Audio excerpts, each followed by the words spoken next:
Good morning, Memhe Amud Beis. I'm Rabbi Lazar. Must have shown L'Shom Mechinam. His Ichai, who's a quarter? That was the statement of Rabbi Lazar that someone gave over a shore to L'Shom Mechinam to watch. If the shore damaged others, so the Shom is Chayiv to pay. That was what the Mishnah said, that the Nichasu Shom Tachas Avayim, that he has the responsibility that it shouldn't be mazik. So if the show is mazik, Shom Mechinam obviously with the chor means that he was poshea, that he didn't guard it, didn't do what he was supposed to do, and it was mazik, he has to pay. Huzak, but if the shor got damaged, so the shomer is potter, which is interesting because usually a shomer has to watch that it shouldn't get damaged also. And that's the most kasha. What's the case of this shomer? Either kavala shmiras nezakav, afilu huzak nami l'chayiv. We can all kavala shmiras nezakav, afilu huzak nami l'potter. So the Gemara uses the word nezakav, shmiras nezakav. It's a general word that means both ways. Is he responsible for damages? Damages, the word damages can mean two things. It means if it damages others, is he responsible? Does he have liability for the damages that it did? And also the word nizaka would mean that he's responsible to get damaged. Not only that it shouldn't it shouldn't run away or shouldn't get stolen or whatever. He also should watch that it shouldn't get damaged from another ox. So what is the case talking about? What did Rabbi Lazar mean? Then we'll say what the shot is. This is from Rabbi Lazar. Is a guy who's like what? That's good. These chairs are such a bother. Okay, we can take them out. Nobody's bothering. So that was most question. What's talking about? If he was Makabal Shmira about Nizakim, so both ways, two directional, he should be high. And if not, then he should put both ways. I'm a rover, so it's going to be there. So now, the case is, well, Shakibul love Shmira Nizakav. He did accept the watch for damages, but what kind of damages? That it was a goring shore. It was a goring shore. It was known to be a gorer. And he says, take responsibility for damages. So when you say such a word and you don't want a gorer, you don't talk about him getting gored. He's not the type to get gored. He's the type to gore. So, but he wasn't a boy. Still, yeah. It doesn't have to be Dr. Days and more. They knew that. But he's gorse. So when you say watch this, like you have somebody as a wild fellow, right, and you say take care of him. So it means take care that he shouldn't damage others, not that he shouldn't get damaged. Nobody damages him. He's the one who's dangerous. So that's the case. Some of the milsa, the law iu mazik achrini kabbalale. Minastam, he meant to be makabel that he's not going to go and damage others. That's what he's known for. He's known to damage others. But they don't think about him getting damaged. Nobody comes to damage him. So in that case, so Bava doesn't mean to say in all cases. Usually, a regular shore. So if he was makabel shmiras nezakim, so it means both ways. He shouldn't damage others. He shouldn't get damaged. And if he was not makabel, then he wasn't makabel anything. Not to damage others, not to get damaged. But the case was that he was makabel. Kibul of shmiras nezakim. He was makabel to watch about damages. But what kind of damages? Since he's an akron, since he's a gorer, he's known to be a gorer. So when he says those words, he means that it shouldn't gore others. He doesn't mean that it shouldn't get gored. That particular case. New Mishnah. Kashra ba'ala b'moseva. Denal b'fanav karoi. So this is going to talk about how much shmira does the owner have to do to watch the shore. What's considered a good shmira. That's the subject of this Mishnah. If the owner tied it with a moseva usually means a range. Like, it's not a chain or anything like that, but it's a normal, like the Gemara calls it, it's a regular, it's called the shmira pchusa. That's what the Gemara is going to call it, a minimal kind of guarding the shore. No, b'fanav karoi, he closed it in a good way. Good way. That's enough. What? Kayama. They're going to come look.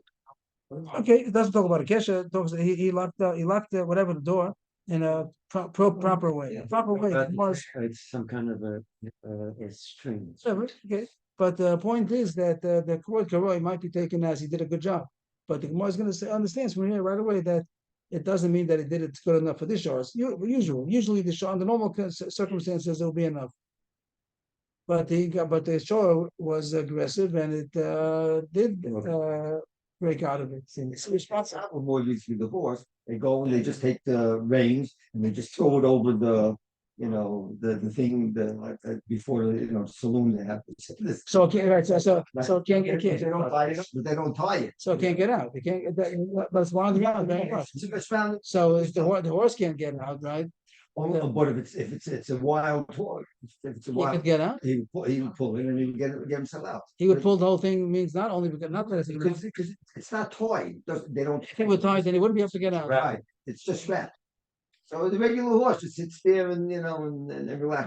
But this aggressive guy, aggressive person, then you would have to really tie it, make sure that doesn't. So Rashi calls all this is talk about like it's a ruach mitzuya. Ruach mitzuya is good. Doesn't mean only a wind. The wind is when you're talking about a regular case of a kids falling down, a regular wind. But it doesn't mean a wind. It means a figurative. Under normal circumstances, it will be good. The shore comes wants to go out of the corral, so it sees that the door's open. Maybe it pushes a little bit. It's closed. But if it wants to really fight, so it won't be able to withstand. So that's the question. It's not considered enough of a shmira that the owner says, "I watched it." So this is my focus over here. Meir says that not enough. You have to protect. You have to do a shmira me'ula. You have to do even more. Yeah, it's not enough to do a minimal kind of a shmira, which would mean under normal circumstances. You have to be choshish for aggression, and therefore that wouldn't be considered a ptur that I watched it. You didn't watch it enough. Rabbi says that for a time it's not enough, but for a muad it is enough, which is counterintuitive. How can you taste such a thing? That a muad. So the pashup shot, I doesn't say the pashup shot, but the Gemara might talk about it. That it means the extra additional charge for the muad, the extra second half. For that, he's part as long as he did something. As long as he did a minimal, he's going to be chayiv chatzin nezek because it's not better than any time.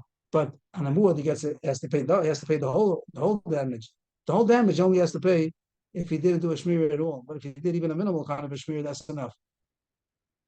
If that passes, again, that the shmira that you do for a tam, you have to do for a muad also. But you want to charge him more, he has to pay nezek shalom. So he says, nezek shalom, I didn't watch it. I did a minimal kind of a shmir. It was very aggressive. I didn't expect that it's going to knock it down. So Rabbi Yehuda would say that he's parted from the nezek shalom. He doesn't have to pay chatzin nezek. He doesn't have to pay the nezek shalom. What I said is a pshat that the Gemara is going to talk about. But the words of the mission do say pater, which as soon as you read it, sounds like pater legamri. How can it be? For a tam, it's enough to be a shmir prusa, and for a muad, and for a tam, it's not enough to do a shmir prusa, and for a muad, it is enough. So that will be an issue in the Gemara. How does he learn it? Because it says what does the pasuk say? That if he didn't watch it, so if he didn't watch it, says he didn't watch it at all. But if I can make two different dinim on the same, two different standards in this. One is a muad. That's different. If it's known that he's a gorer from already a couple of days already, and he doesn't watch it, then he has to pay the whole damage. Even though it's a ton. It's a muad. It is a muad. That's what we're talking about. And he didn't watch it. So the words that Yudah says he didn't watch it at all. And the Gemara is going to explain how to see that in the words. You could say you don't necessarily see that. So the Gemara is going to talk about the drushes. So that's already machlokas. According to Rabbi Meir, a shmir pchus is not enough to any kind of shore. According to Rabbi, it's enough for a muad. And Rabbi Lazar Omer ain't no shmir alasakin. Rabbi Lazar seems to be the most machmir. He says a muad. The only way to watch a muad is only by shechting it. You have to kill it, make it meat out of it. Rabbi Lazar, that you cannot say that you watched it even if you did a shmir muad. You did great. You did your best. But if it's mazik, you're responsible under all circumstances, and we have to see that how to see in the pasuk. The pasuk sounds like the opposite. The pasuk says, he's only liable because he didn't watch it. If he would have watched it, he would be putter. And he says, not enough to watch it. You have to kill it. If you don't kill it, you're liable. So that's going to be a question in the Gemara. My time to Meir. Why should that's going to be a question in the drushes now. How dash the psukim? Everyone says that it says how does he know that I mean by a time? So it's only chayv if he didn't watch it. So how do you read the psukim? My time to Meir. So the words are a little. The question in the words how he goes over here. Some have the opposite girsa, and this has a pshat to explain our girsa. The idea that everyone seems to say in the Gemara is, what would you have done? What is it? What without the Torah saying how much you have to watch the time? What do people do? What do people normally do? Do they consider the shore that it needs a shmira, and therefore most for them have to be watched, and therefore people usually do watch it, or most people they consider their shvarim tame and they don't watch it. And then that's how we started. The starting point is going to be, what do we think? How do people act with their action? And then when the Torah says it's chayv to pay, what is the Torah coming to say? My time with their mayor, kasava, stam shvam lav l'cheska shimur kaimi. So we'll say according to Agirsa, Stam Shom Lav B'Ches Kachim B'Kaimi, most owners don't watch their Shvarim. So the Taisus points out that it's different than the more other places where it talks about that this expression means, are the Shvarim tame or not? So the words usually would have meant that most Shvarim are not tame. They're not B'Ches Kachim, but here doesn't mean that. Here it means that most Shvarim are not watched. Why Most was owners taking out of this? because it has to make sense, right? That, Because it should be backwards. As far as should be backwards. Here the Gemara says, I'll read it this way, then we'll see if we can read it the other way. Most people don't watch their shvarim. Mhm. And the Torah says that you are chayiv to pay. In order, you should watch it. So the Torah is coming to me, people more than they would have done. On their own, they would not have watched it. Now the Torah says you have to pay if it's going to be a mazik. That's saying you should watch it. And that brings it up one notch. That you have to watch your shvarim, the minimal amount. Hadam Rahman of Ishmenu, Muad. And then by Muad it says again, and he didn't watch it, makes more responsibility, means that he should have watched it more. And in that he should watch it even more. So far, according to this direction, if we stop right here, it will be that for a Tam, Shmir Pkus is enough. And for a Muad, you need a Shmir Mula, which we might say that makes a lot of sense. But the Aleph Negichel Tam Negichel Muad. One more step is that there's an extra word over there that says Kiyigach by both of them. And therefore, you learn out that whatever applies to Mud also applies to a Tam. So once the Torah upped the necessity to watch a Muad, even a Shmir Mula, so it applies to a Tam also. That's what makes Drash. It's a Drash. If you read it the opposite, how is it going to be? The words wouldn't be the opposite. Because you say, Stam Shom Lav B'Ches Kachim B'Kaimi, most form are wild. If they're wild, people have to watch it. And it says, no, the Torah says, do a Shmir Pkusa. So you have to pay. So that wouldn't read. So Tosfos see this changes the Gersa when they say this shot. That it means that most Shvarim people don't watch, and the Torah says you have to pay means you should watch it minimally, and then by Muad it says again Lo Yishmenu Mashmi, you have to watch it more, and that means the Shmir Me'ula, and then you learn out that time from Muad, both of them they have the same halacha, you have to watch the Shmir Me'ula, and if you didn't, you have to pay. That's what Meir. Rabbi Sava, he does the opposite. Stam Shvarim B'Ches Kachim B'Kaimi, which will translate means that most Shvarim are watched. People on their own would watch Shvarim also, without the Torah saying anything. And then, so then the Torah by saying he has to pay is another way of saying that you're even more responsible and you have to watch it even better. So even by the time we have already that you have to watch it as Shmir Mula, Shmir Pchusa is not excusable, it wasn't enough. And then, so what could that be? It says, and by Muad you have to watch it even more. How could that be? You said already by a Tam that you have to watch it. But so it says the second time.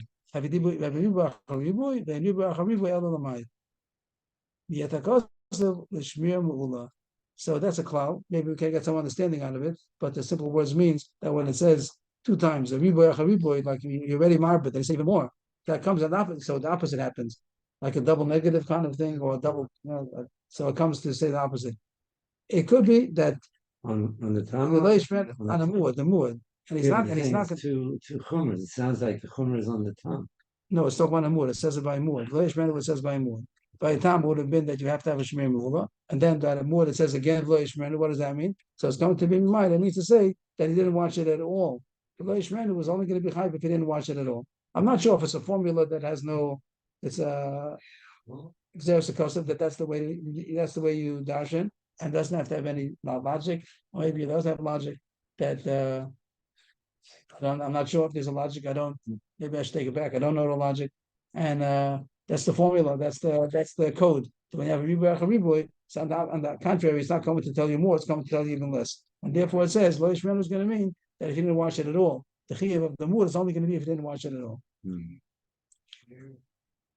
But the more is the kasha, but your Meir said a second ago that you learn out that when the Muad is the same. So if it brought down that the Muad is enough Shmir Pchusa, so bring down the Tam also. And Rabbi doesn't say that. He says that the Tam does have to have a Shmir Me'ula. Only for the Muad, he says a Shmir Pchusa is good enough. So how come you don't say you should learn out one from the other and say now that you darshan that a Muad is enough to have a Shmir Pchusa, so a Tam also should be enough. So at this point, the Gemara is not emphasizing any part of the word, but the word Lo Yishmenu, the Gemara says come to say this one. No, and he did not watch it. You can. I'd like to maybe make a little emphasis on the new, new. They didn't watch it, but the Gemara right away. The Gemara will say that, but it'll take a couple of lines till we get there. But the Gemara says, you used the word a second ago. How can you dash lo yishmenu to say a muad not a tam? The whole way you came to the maskana that it's enough to have shmir pchusa is because it said by a tam, and then it said by a muad v'lo yishmerenu. That was a pasuk over here. V'lo yishmerenu. It says that we dash v'lo yishmerenu to say that it's a mibrach hariboy lamayit. So how could you dash it 2 times? This word lav is a little difficult. Some of the Tais has to give some lagufe. Rashi has the word lav, and he says that it means lagufe. The point is to say we have to tell you the first thing that you should watch it. That a muad means the Gemara, the Rasha, where the goes is that if we on our own we would have known that a time has to have a shmir pchusa, and by the Torah saying you have to pay by a shmir by a time, that means it ups it to a shmir meula. Then it says lo yishmerenu to say ribuach hamibui that for a muad shmir pchusa is good enough. And not a Gemara dashes it again for Yishmenu by the muad, but the tam still has to have the shmira ula. How could you use the same drasha, the same words for both? I mean, like the answer is, okay, so now we could fix up the drasha a little bit, and the Gemara is not using the pasuk 2 times. The Gemara is using only the new, only the new. Lo Yishmenu told you that lo yishmor without the new. Then it could have told you that.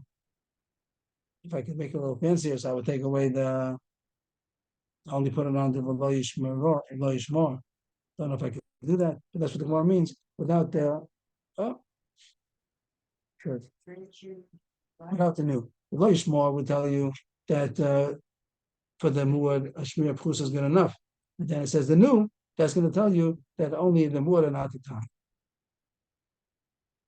So we got up to the next brisa. So far, we explained about Rabbi Yehuda, and there's drushes in the pasuk to say how we got to the maskana of each of these shitas. That according to Rabbi Meir, it all starts off what would we have done without the pasuk, and then when the pasuk is telling us it's coming to up it. So according to Rabbi Meir, it up down to a shmir pchusa, and then it up more to a shmir meula, and then you learn one from another. Both of them need a shmir meula. According to Rabbi Yehuda, we would have been already a shmir pchusa by the time. Then it upped it to a shmir meula, and then by muad, it said it again. You can't go hide in a meula, and therefore goes down again to a pchusa. And even though you would want to learn out one from the other, you don't, because it says lo yishmerenu.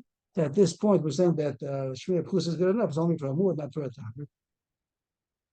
We also had. I mean, I would throw in that the Gemara said is a shmir pchusa, shmir meula, and then it's a ribuach haribu. So go down again. The Gemara could have gone like Rebbe Lezer. The Mishnah says you have to shecht it. That there's something even more than guarding it, which is to kill it. But it wouldn't fit into the words probably. It's not called watching it. That's called shmir al-sakin. That's called that you're watching it. I'm guarding my shor by killing it. So I'm not sure. But Rebbe doesn't put that into the equation. We're not taking it literally. Literally meaning to kill it. Rebbe You should guard it in a way that's ki'ilu, with a knife at its neck. Rebbe Lezer means literally. Rebbe Lezer in the Mishnah means literally that you only have to kill it. Means if he comes and says, I washed it, I put 10 locks on it, I put it into a cage, they say, no, you have to kill it. If you didn't kill it, so then you're responsible. We'll get to the Gemara, so maybe we'll change it a little bit, but so far that's what the Mishnah seems to be. So far the Gemara explained about Meir and explained about Yehuda as far as the drushes. Now brings a brisa, which is going to bring another shita. Means in the Mishnah we had 3 shitas. Rav Meir, Yehuda, Rebbe Lezer we didn't explain yet, and that's going to be another shita, and that's going to be Rebbe Lezer ben Yaakov. Tanya, Rebbe Lezer ben Yaakov Omer, another shita.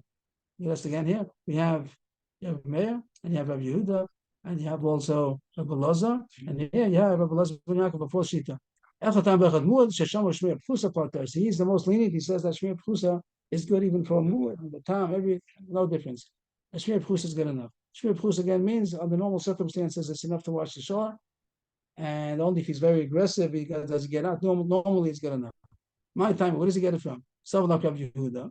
So as far as the drasha goes, he holds like Rabbi Yehuda that says that stam shvarim damas muad b'shmir pchusa sagila means everything we started off. That stam shvarim you would watch shmir pchusa, and then it upped a tam to Ula, and then it did a shmira, did a mura, Leishmenu did a mira, they brought down the muad to a shmir pchusa, and then the question was, so learn our time from a muad and that both be a shmir pchusa, and then he said the new Leishmenu. And that Rabbi Elazar ben Yaakov was not going to over that drasha, and therefore he does the same drasha.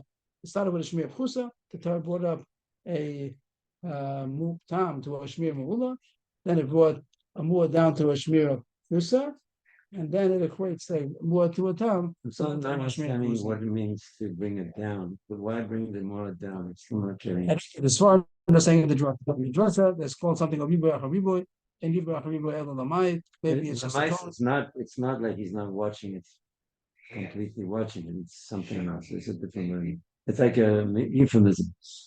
It's saying something less, but it's really more. Is that what it? Bottom line is, because it's a double lashon, therefore it's the biggest from here. It's the Leishman, you can learn that it means they didn't watch it at all. If you didn't watch it at all, that's what he's chayv. The words, we can translate the words. That's why we're translating it that way. Maybe it means you should watch it even more, and you didn't watch it even in a shmir mula. But the words are using the same concept by the tongue. Right, and that is because there's a concept called, or a formula that's called, or code that's called riboy achariboy and riboy achariboy elamai. When it says a double, coming to tell you something, so it seems like it's coming to tell you one direction. If it says it two times, so then. So I don't understand it. Maybe I thought I understood it like a double negative, but it doesn't fit. A double negative you can understand. Yeah. That makes it a positive, but here it's not. Here it's a double positive. Double positive doesn't make a negative. Right. So I don't understand the logic. Maybe it's just a code. That's the way we talk. If we say, "Be careful," be very careful, be very, very careful. That means you don't have to be so careful. I'm not sure. Maybe it's just a code. And here, Bava Yaakov uses the code also, but then he has also this to say that he quotes both of them, and not chayv one for the other, more than the other. So both of them, Shmir Pchus is good enough. So we have all the choices. I mean, we have according to a mayor that you need a Shmir Meula for both. On the other extreme, you have Rabbi Elazar ben Yaakov calls a Shmir Pchusa for both. According to Rabbi Yehuda, Shmir Meula for a tam, Shmir Pchusa for a muad, which is maybe counterintuitive, but we said possibility which the is going to talk about now. And then there's a balaz in the Mishnah says you have to shech the muad. The muad, there's no way to watch it. Gemara. Amar Rabada Barav.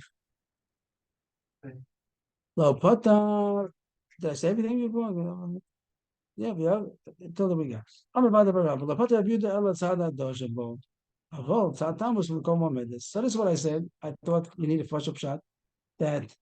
When Abida says that a shmir of pchusa is good enough for a muad, he only means for the extra chatzinezek, tampes chatzinezek. For that you need a shmir mula. And then there's another tashlum there, extra chatzinezek, second half. For the second half, you get away if you watched it even a shmir of pchusa. But he doesn't mean to say that he did a shmir of pchusa, you're going to be pater on the whole thing. That wouldn't make sense. That a tam, you're not pater. You have to watch it at least. You have to watch a shmir mula, and then when it becomes a muad, then it's enough shmir of pchusa. How could that be? So Tosha says that that's what it's based on. It's based on a svara that it doesn't make sense to say differently.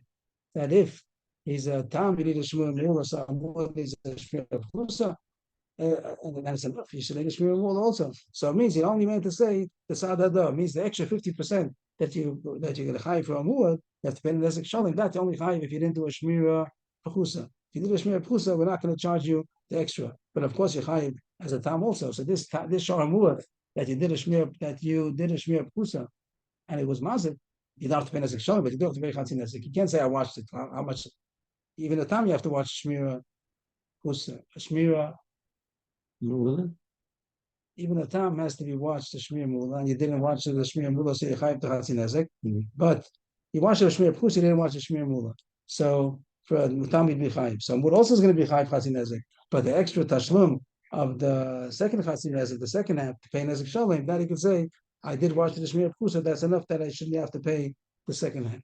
That's about the source of sometimes what? This is the source of something. This is the source of Tzad Thomas. So I'm listening. But he put Tzad what? Tzad Thomas is right here. Tzad Thomas from Kamma Medves. Here it is.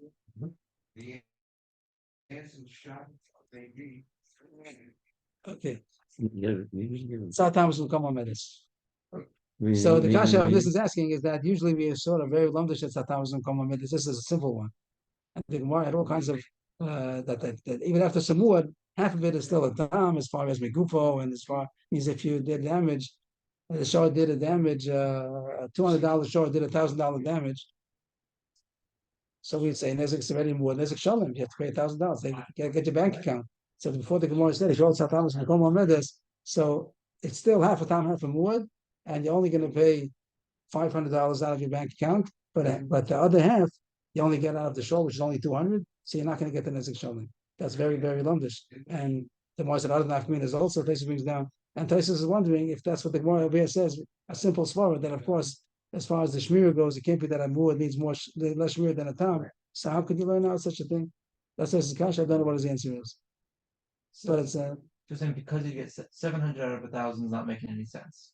it could make sense. It makes sense according to what we just said, that half of it's still. Right, but how do you know that? Where do you get it from? Where do you get the Thomas Where from do we get this? And here, the more happens to get it from here. This is the only place where it says it. Yeah, Rabbi Yehuda, Gemara explains that according to Rabbi Yehuda that he says that for a muad it's enough. Shmir Prusa is only for the extra payment, but the first surely he's not going to get away with the Shmir Prusa for a tam, even though it's not muad now. So that makes a lot of sense. We would not be able to even read the Mishnah otherwise. That once it becomes a muad, then a Shmir Prusa is enough for a tam, a Shmir Mula, and for a muad, a Shmir Prusa wouldn't make sense. But if the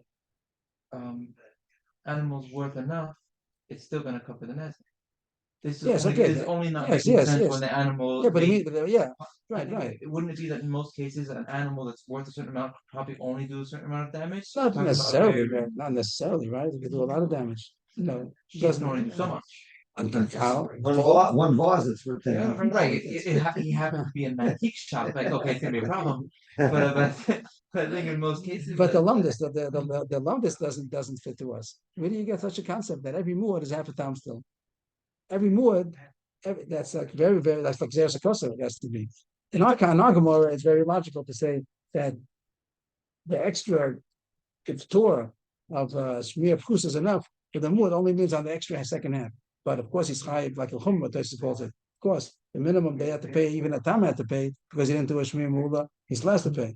But this, to say that every muad still is half a tam, and he has a Torah of Migufo on half of the payment, is you have to have a pasuk for that or something, and this is the holy source, and this shouldn't be a source like that.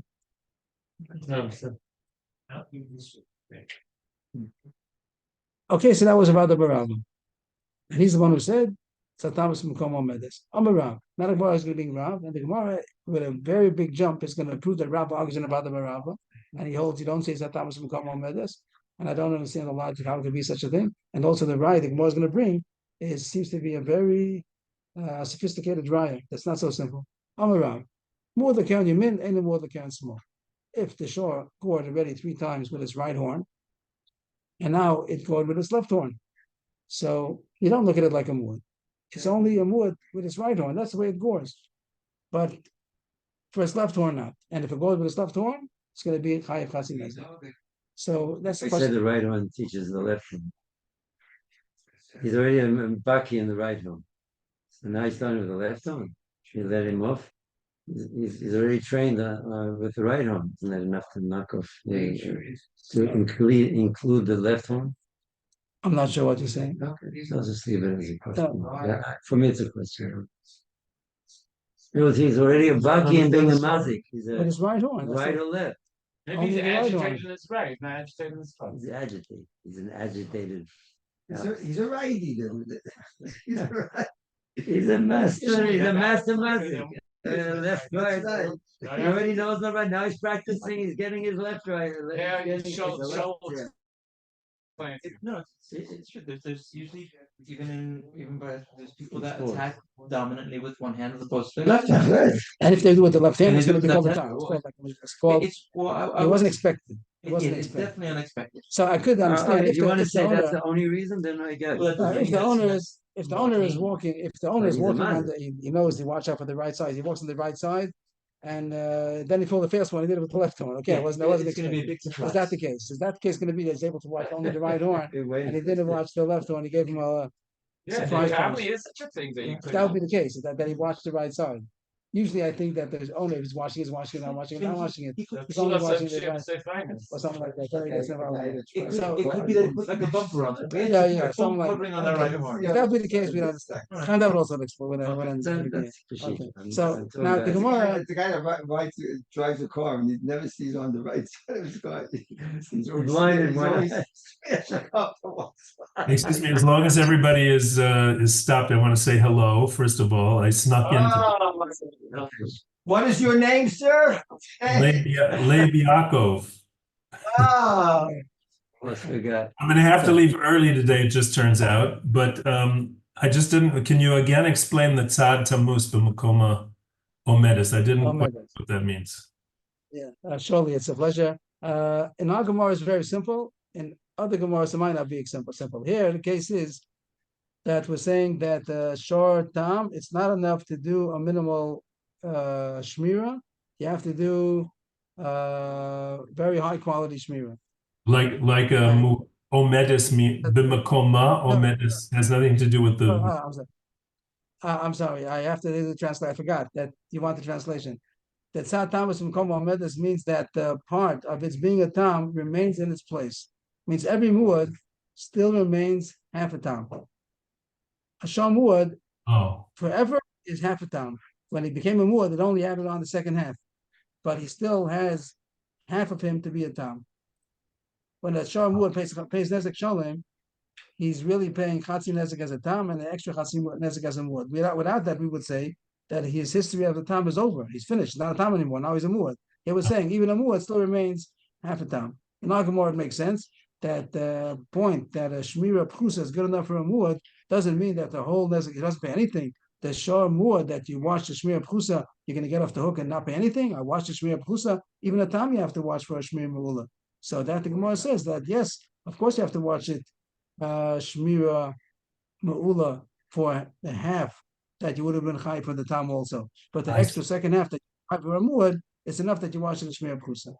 Okay, thank you. Okay, very good. I'm apologizing, but I'm going to have to leave in a couple of minutes anyway today. But hope to see you tomorrow. Thank you. Thank you. We want to talk to you before. I looked at a thing last night and I heard Moshe say, so we'll see you at 3:00 tomorrow. And I thought that meant tomorrow it's going to be at 3:00. What was that about? That was probably on Friday. That was Friday's year. oh yeah. Friday, And 3:00 meant Shabbos. Shabbos here. Oh, Okay. Can we zoom in at 3 very good. Anyway, so I just thought I would just come on to see if it's happening, and it is happening. Okay. God willing, see you tomorrow. Thank you. Welcome. Thank you. Thank you. Good Good to see you. day. Very well. Okay. So now what we just got excited about that the right horn, the left horn, it sounds like a big chiddush. But Rashi says that's not a chiddush at all. That's what the Gemara is going to mean. Rashi says, that's Pashit. That the right horn is nezek shalim, the left horn is chatzi nezek, because you find other cases also that muad la'adam is not muad la'behema, other kinds of that the only part is a muad for Sunday is not a muad for Monday, those kind of things. So that's not a chiddush. So what did he mean to say? So he meant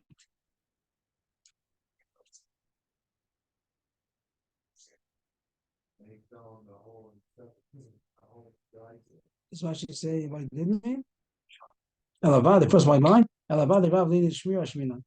just talked about how much he has, how much is responsible to watch it. That if it goes with the left one, it's chayiv chatzi nezek is not an issue. The point is going to be how much shmir he has to do for the shore. So that's the most question. According to Meir, there's no difference between how much you have to watch a tam and a muad. You have to watch both of them the same. And that's the most question. What does it mean? What did Rav mean to say that the left horn is not a muad? Amri aliba deman. They said in the Bishmedrash, according to who did Rav mean to say that the left horn is a tam, the right horn is a muad, the left horn is a tam. As far as the shmira, there's no difference in how much you have to watch a tam or a muad. According to Meir, so they both have to be a shmira muad. Yehuda, my can smaller feel be minami is beitzad tamus is beitzad muadas. So the Gemara thinks again. Rashi is saying the Chiddush is not telling you yes to pay chatzi nezek. That's partial. That wouldn't be the issue. The issue is going to be how much you have to watch it. So if the right horn is a muad, and you say that according to Rabbi Yehuda shmira pchusa is good enough, and the left horn is going to be a tam, that you need a shmira meula for the left horn. let's say you're walking on each side, you want to put a bumper on the other. So whatever is considered. So if that's the Gemara learns Pshat and Rav. Now we have to worry about his legs.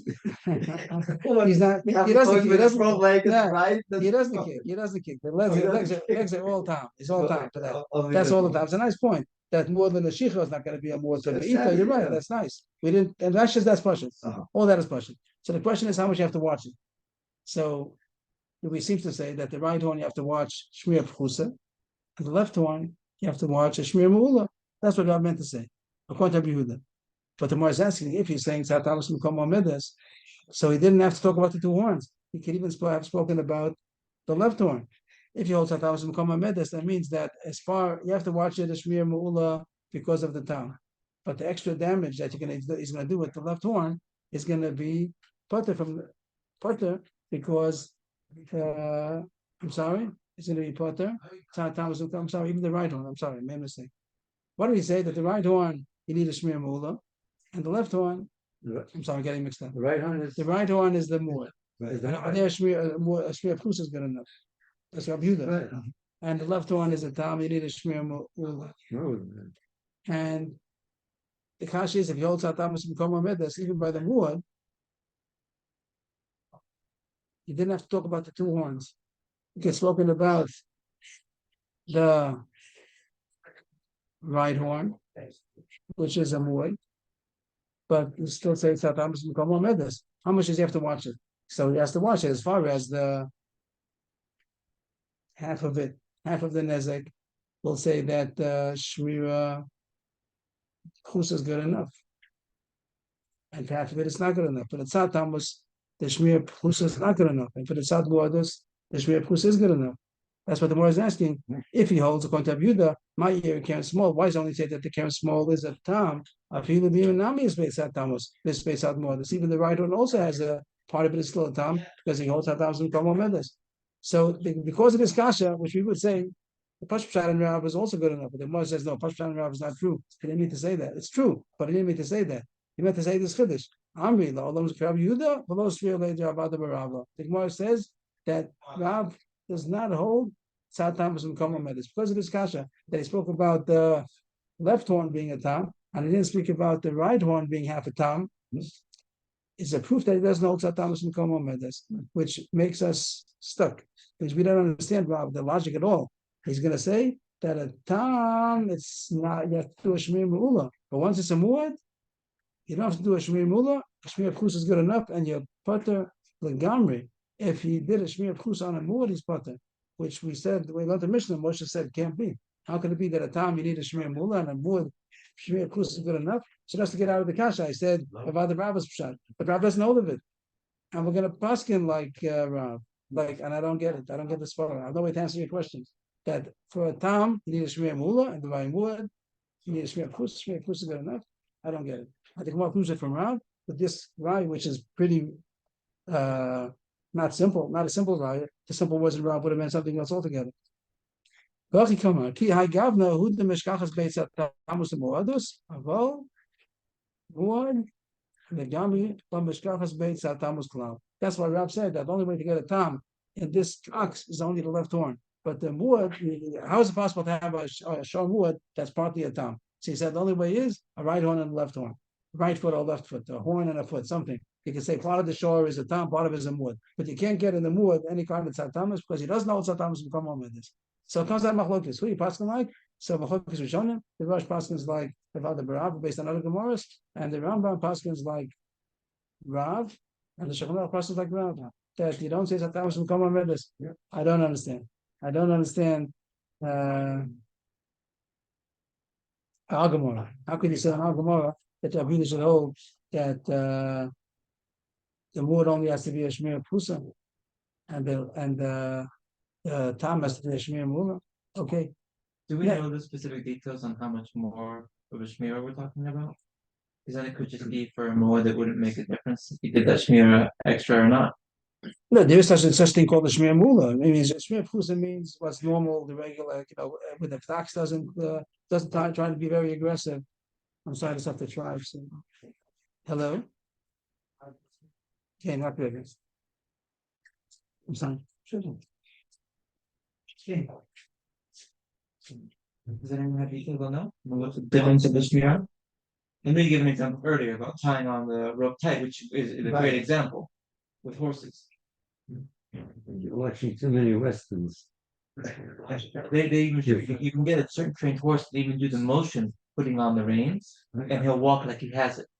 They'll eventually realize And it's smart, some but of the cowboy movies, they don't even do that. They just leave they jump off the horse and they just put to the saloon.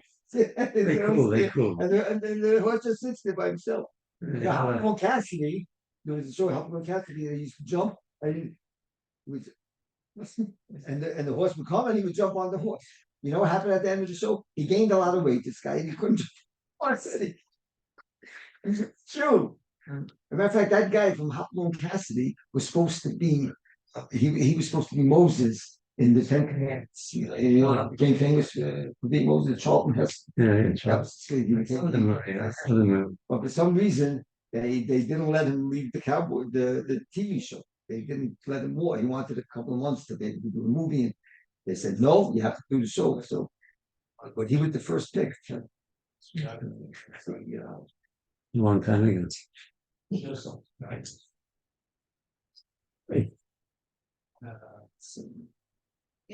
Trivia. That I know a lot of time. You know a lot of good time stories, a lot of trivia. Trivia. What else do you know? You know, another great thing, you know Dustin Hoffman, the actor, famous actor. So what he become famous? Mrs. Robinson, what's it called? The Graduate. Graduate. Very good. You know who was supposed to do the part? Who was picked before him? It was a guy. What's his name? What's his name? Became a famous actor. Nothing like that. He did a lot of movies. I can't remember. I see his face right now. Chuck Gordon, Charles Gordon. Anyway, he was picked before, and they told him they was going to get paid $30,000. And his agent said, no, don't do the movie for $30,000. He asked, well, he was an unknown, so he for $30,000. Anyway, he passed it off, and he wanted 50, and Mike Nichols, the producer, said, forget about it. If you want to have so much money, I'll get somebody else. And then he picked Dustin Hoffman. That's what made Dustin Hoffman somebody. Charles Gordon, I'm sure, never forgave his marriage. So what a stupid move that was. That was the greatest part of being, you know. Charles Gordon would have been a great, also. I just got to see him doing the part. That's what happens a year, no? That's not his job. Yeah, yes. Once in life, you get Shabbos, maybe. What do we know? Maybe you get some tzedakah, whatever it is. I told this to Mommy. I said, I can't believe. Besides, you know who came to Israel? Jerry Seinfeld. Yeah, and he was very positive. Very, very positive. He's a great. But I said to Mommy, why wouldn't one big musician, Bob Dylan, Paul Simon, Neil Diamond, Jews? Neil Diamond's a year. Yeah, Neil Diamond. Are you joking? He did the jazz singer. He was the chazan of the jazz singer. You know, moved the jazz singer. You know anything about it? You know the story? I think I know the story somehow. I don't know. Yeah. The jazz singer was Beryl White talks on the stage. But Beryl White says, first, the jazz singer was the first talking movie that they ever made. It's 1929 or whatever. It's the first. But you know what the whole story? But you know what the whole story was? There was hardly any Jews in America. There was maybe a million Jews. Why would they make and the jazz thing is, you know what the story's about? The story's about a chazan, guy. That he can't do, he gets sick and he can't do Yom Kippur. So his son, Neil Diamond, but in the beginning was Al Jolson. Al Jolson was the original jazz singer. And so Al Jolson takes over for his father. The only problem was that Al Jolson was either dating or married to a guy. And his parents never forgave him. This is the first movie that they talk about. So why did they make this movie? Because these were Metro Goldman, all Jewish guys. And they were trying to say that it's okay to marry a guy. That's because they all married the guys. These are all Jews married the guys. And they were just trying to, in the movie, the first talking movie, they're saying, okay, and at the end of the movie, the wife of the chazan, the mother, she holds the girl and they hug each other while Yom Kippur, while the son took over for the father. So the father, Al Jolson and Neil Diamond became the Tazan took over for his son, but they were with the guy. Okay, but the movies was it's okay to be with the guy because your mother at the end is going to forgive you. Now we know foundation for the holiday. This is- You know what this is the what's the foundation. agenda is. White says that's why they made the movie. They made it for themselves. That they should say Yeah, it's to okay take away to the get hurt. conscience. To take away To- conscience. to That movie. was the whole movie. Right, to take away The whole the story. but they did wrong. And, Good story, right? Very white on this page. Who talks about this? That's where I heard this. It's a great story. Okay, I'm sorry. sorry, So where are we holding? I should have asked. Pause. I should have paused the recording, but okay, I'm sorry for the recording listeners. Yeah. That's This one? yeah. No. No. No. That wasn't here. Okay. Oh, no, this is. She was like, yeah, it's black. Yeah. There you go. Okay, welcome. Bava Manalef. So we spoke about Tamas B'Kom Medes, and we said that halacha we don't know this Tamas B'Kom Medes. I didn't get it. Okay. So we learned in the Mishnah that if it's going to be mazik, even if he did a shmir mu'ula, he's the chayiv. Rabbi says the only way to take care of a mood is to kill it, make meat out of it, make steaks. But you can't have an excuse. I washed it well, and what should I do? It broke out. You have to kill it. By time where does he get it from? Means it's impossible to watch. A new pshat. Pshat means that He didn't. it watched, and he didn't watch it. Not if he did watch it, it would be potter. He says no. There's no way to watch it anymore. It's not possible to watch. Who says it? Not by. But Rabbi said, my time to Bolezer, Rabbi said to Rabbi, that's the pshat, tell him out that the civil by board also says that if someone opened up a bar and he didn't cover it, he's chayav to pay. What are you going to say? You're going to say that it means it's impossible to cover. You can't dig a bar and cover it. You're going to be chayav. Nami, you're going to say Shiva and Lokisa Lazar. There's no way to cover a bar. That's not the pshat. Of course you are. If you're going to say maybe that every bar that you dug is always chayiv. It doesn't help to cover it. Even if you covered it, no, there's no way to cover a bar. You're always responsible. So stuff it up. But now bingo proved that it is enough to cover a bar. If someone dug a bar, but he covered it up properly, Right. and Has to be a permanent covering, probably just like a loose sand. it says karoi. Karoi means that it's good. So early on we said karoi is not the full. Good. Not- Karoi means that here it means that he did a whatever. Even if karoi here means that he did what's normal. Normal is good enough. Maybe it means the same as before. That doesn't mean that you have to wash. You have to be choshesh for something that's not normal. Cement, you have to use the permanent for it. We're talking about the cover. We're not talking about filling it up. We're I talking know. about covering. So Yeah, cement would be covering that you fill it Okay. up. And you have, I'm not talking about filling it up. I'm talking about covering it. She tracked the Oh, that lid is over it. So it can't be made out of cardboard. It has to be made out of For sure. That's the big metal problem. or metal. heavy wood. So it is good enough to cover it. So your drasha that says V'lo Yishmeru means it's impossible to guard it. It doesn't follow through because when it says V'lo Yachasenu, it doesn't mean that it's impossible to cover it. You could cover it and you potter. So V'lo Yishmeru also, you should say that it means if you didn't watch it, but not that it's impossible to watch. So we're looking for a drasha for Rabbi Lozer. Elam Rabbi, in the time of Rabbi Lozer, Kidatanya, Rabbi Lozer Nomen, and Nine Shlo Yigad Lo Rabbi Killer Rabbi So Beso, Talyam Matzulam Ruba So Beso, Shanama Lo Sasim Damim Rabbi Secha. Rabbi Lozer says, how do you know that this person should not raise a wild dog in his house, and he shouldn't erect a weak ladder for his house that could cause damage to the dog, the ladder, because it says Lo Sasim Damim Rabbi Secha. Do not put in your house something that could cause blood, something that could cause. Is this usually by the market? This is talking about by the market? Is it possible not the market? Yes. Right. Right. So you're not only to have a roof doesn't Any have a kind of fence. dangerous. Any kind of danger. So you're not supposed to. So the question is the end of Gemara, end of the parrot. So what does that have to do with us? It says you're not supposed to do it. What does that have to do with paying? Here we're talking about paying. And it says you have a wild ox. So you shouldn't have a wild ox. Okay, so you did an Avera. What does that have to do with paying? So Rashi, the Taisva says a pshat, and maybe the Anachalami. The Gemara is saying now all he means to do is not supposed to.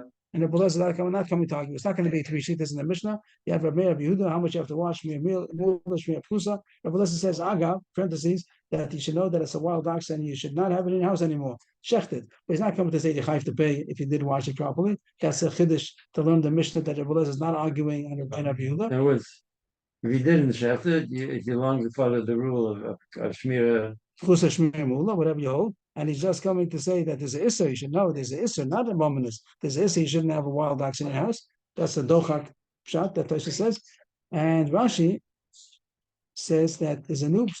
Based on that, we learn lo yishmerenu, lo yikamenu. I think Rashi means to say this. That the word lo yishmerenu doesn't mean and he did not guard it. It means do not keep it.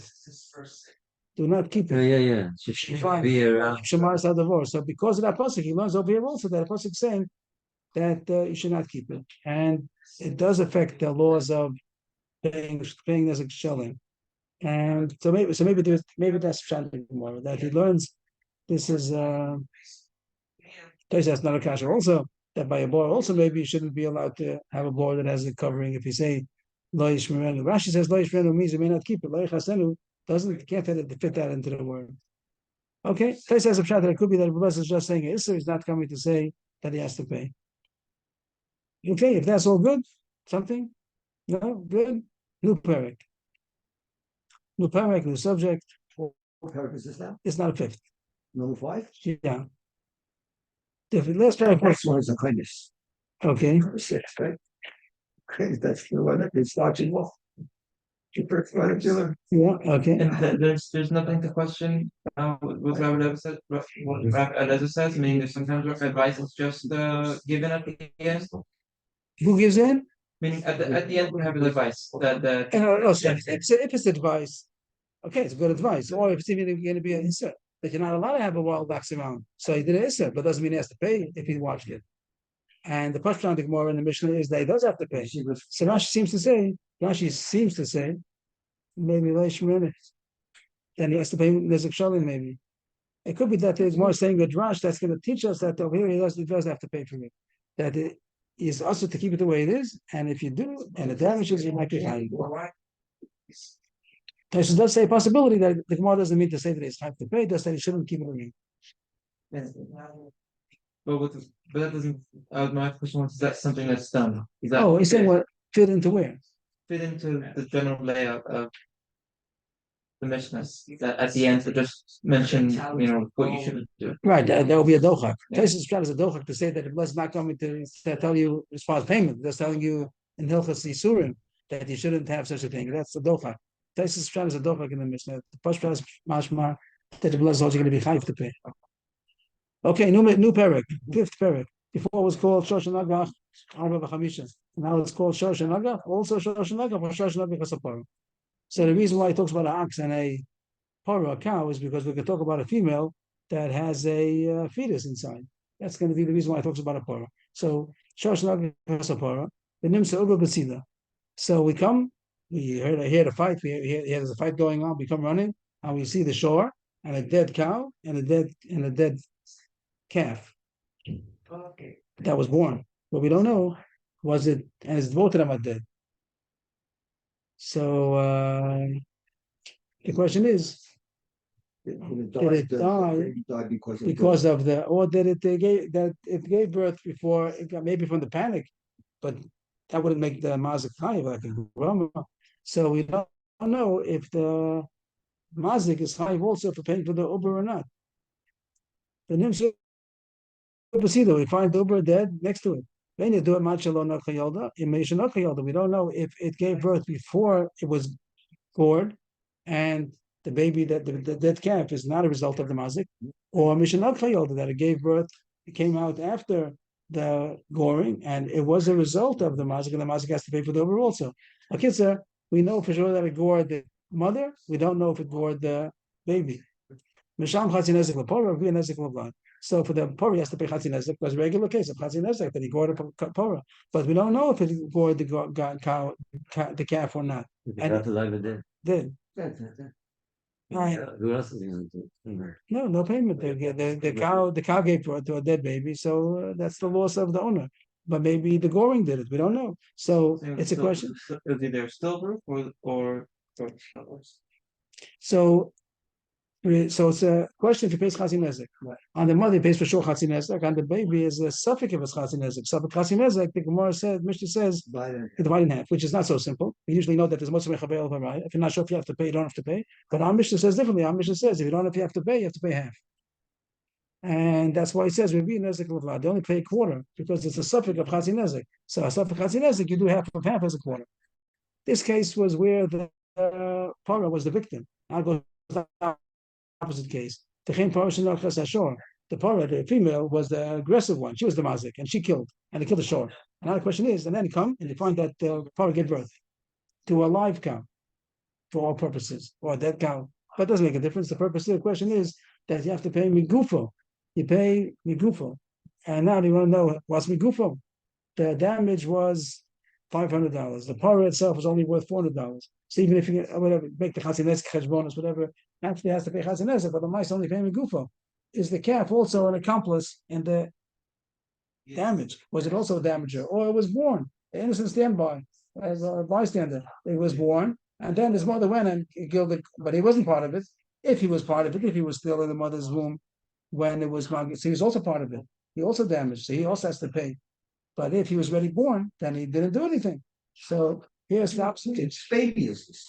The mazik, the baby of the Parah. The Parah is the female. Oh, right. So the Parah It was mazik sure. Mazik the shore, and then the Parah is okay. And then So now, the and Parah's we baby cut. If we would have seen that it was mazik while the fetus was still inside, so then the fetus is also an accomplice in the nezek, and it's going to pay from it also. But if it gave birth and then it would go gored, so then the fetus is on the side, it's there on the sidelines. He didn't do anything. Well, because the fetus is actually a part of it, or because the cow's worth more with the fetus inside.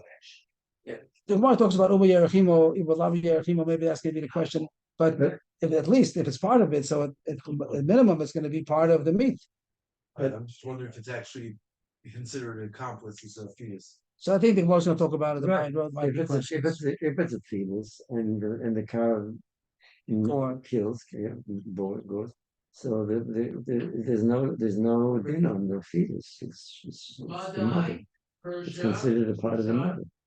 So whatever the mother's chai, that's it. The fetus is not in the firstborn. Afterwards, she comes to birth.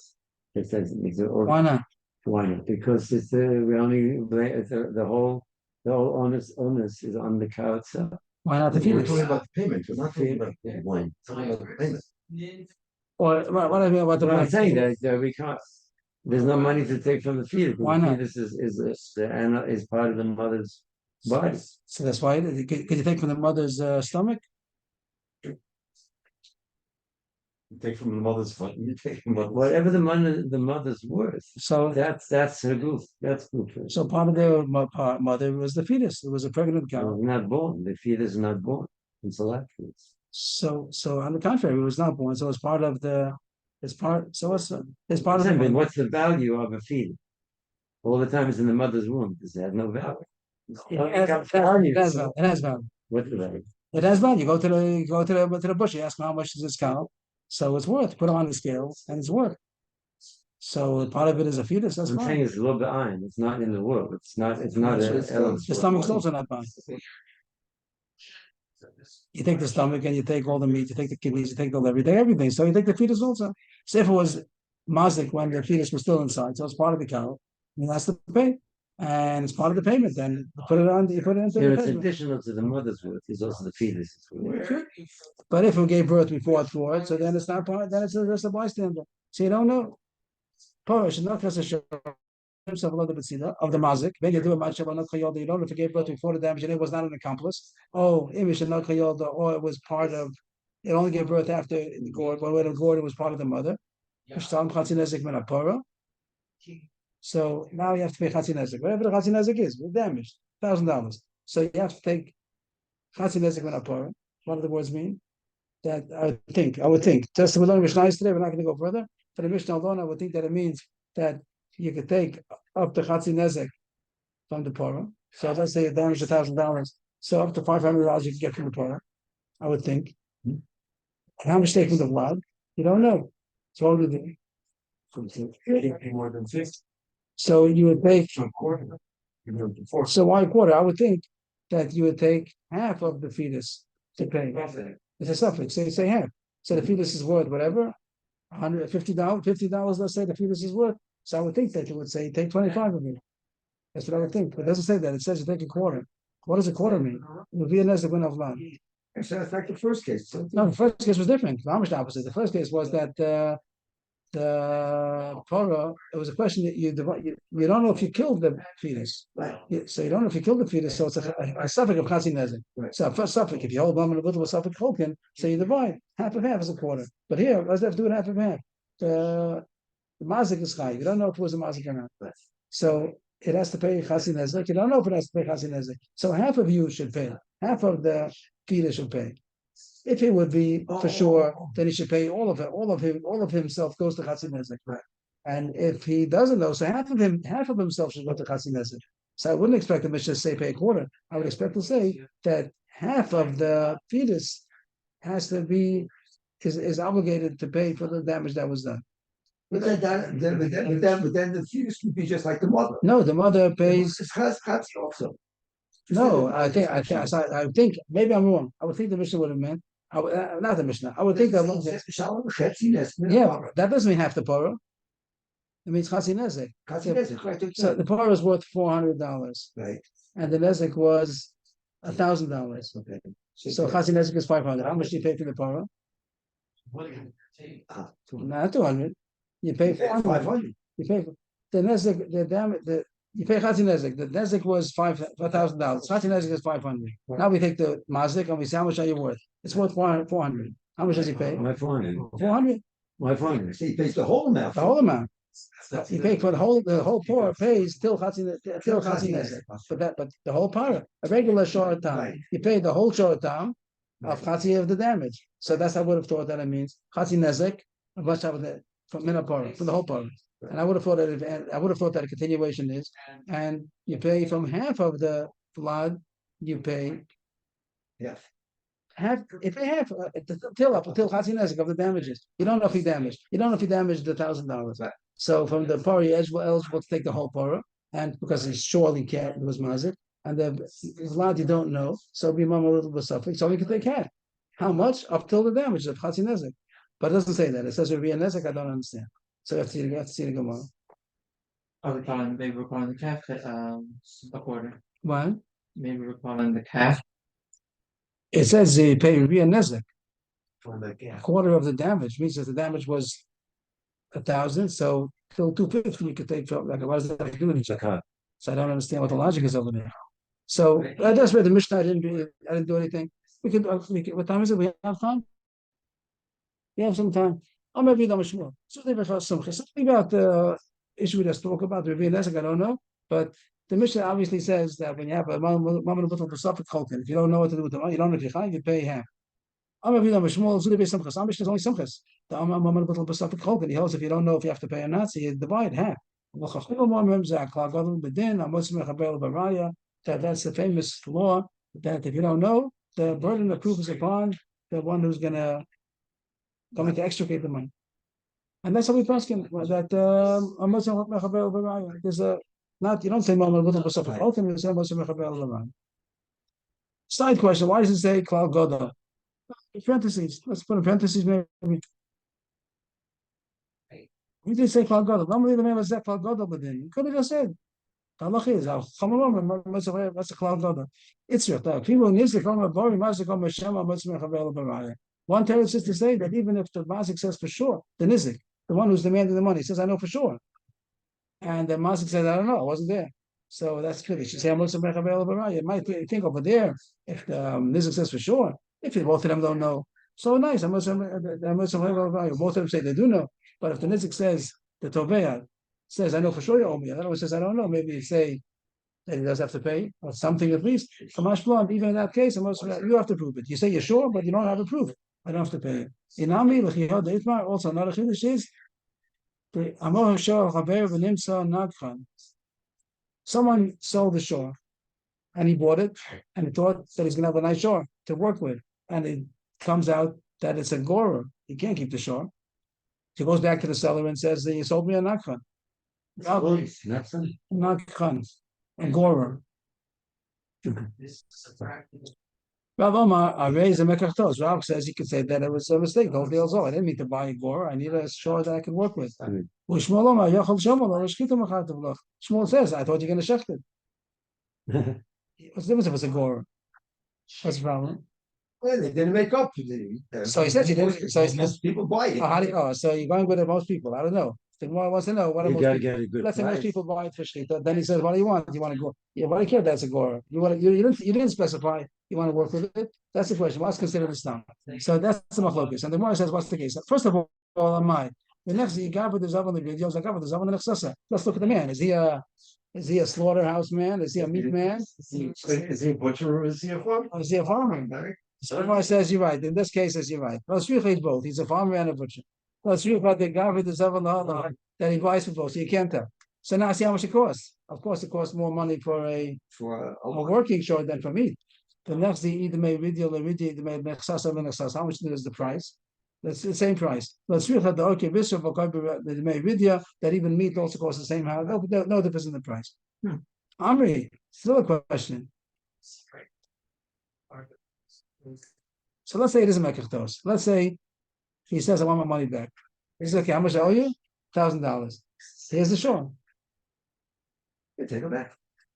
He says, take it, and he says, take it back. Oh, He says, I took it back. Now, what do you want? You want money? right. I don't have any money. Here's the show. Take them. It's also worth $1,000. That's why you want your insurance. Okay, I did feel like, let's go. So he's saying that's the most kasha. If he has no other money, so then so then get the ox. They take the ox instead of money. I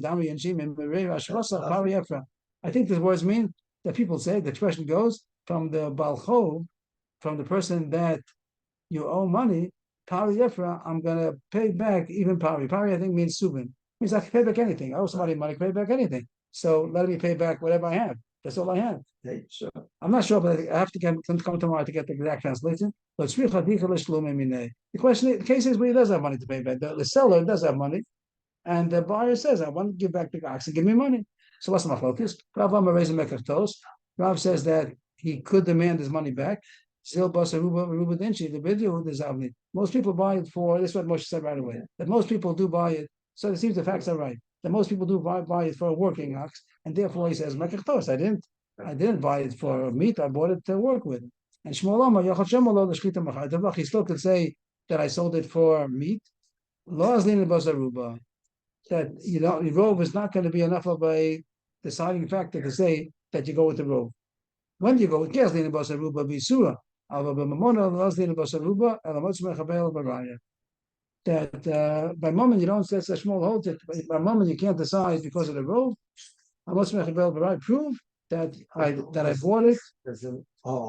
Prove that I bought it for farming. It could be that you bought it for meat, so I don't have to pay you back only if you prove it. That's what Chalkis Rav says. You go with the robe even for money, and Shmuel says, "By money matters, you don't go with the robe." But he said, and I think more is going to bring our Mishnah. Who's asking for a ride? The guy who bought the dad cow that bought the Gora? The seller says, prove to me that you bought it for two workers. Okay, so in the middle, we bought this is all the Agdama to get to our Mishnah about who wants to be right from our Mishnah. Where do you get to? Where do you get to? We got up to this down over. I love the ride. Right? We did it after. They said, okay, you're a smart guy. Okay, so we'll continue tomorrow from here. Come here. It's true. Come fly for you, so I'm supposed to stay. And storekeeper, you're supposed to